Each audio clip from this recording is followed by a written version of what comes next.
Hello, this is Ron Paul with your weekly update for Monday, August 22nd.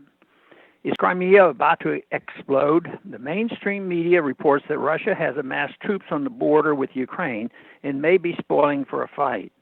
The Russians claim to have stopped the Ukrainian sabotage team that snuck into Crimea to attack key infrastructure.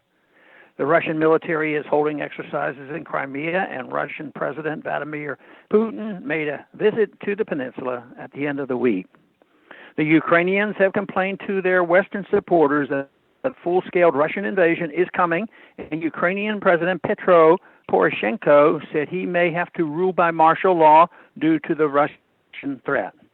Though the U.S. media pins the blame exclusively on Russia for these tensions, in reality, there is plenty of blame to go around. We do know that the U.S. government has been involved with regime change in Ukraine repeatedly since the breakup of the Soviet Union.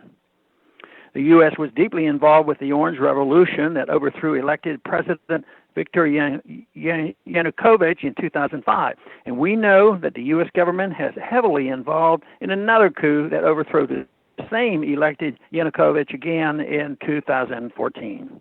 How do we know that the U.S. was behind the 2014 coup? For one, we have the intercepted telephone call between U.S. Assistant Secretary of State Victoria Nuland and U.S. Ambassador to Ukraine, Jeffrey Pyatt. In the recording, the two U.S. officials are plotting to remove the elected government and discussing which U.S. puppet they will put in place. You would think such undiplomatic behavior could get diplomats fired, but sadly in today's State Department, it can actually get you promoted. Nuland is widely expected to get a big promotion, perhaps to even Secretary of State in a Hillary Clinton administration. And Jeffrey Pyatt has just moved up to an ambassadorship in Athens. Ambassador Pyatt can't seem to control himself. Just as tensions were peaking between Russia and Ukraine over Crimea this month, he published a series of tweets urging Ukraine to take back Crimea.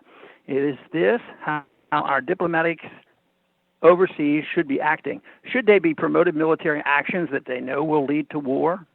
When the mainstream media discusses Crimea, they are all lockstep. That's this peninsula Putin annexed. Never do they mention that there was a referendum in which the vast majority of the population, who are mostly ethnic Russians, voted to join Russia.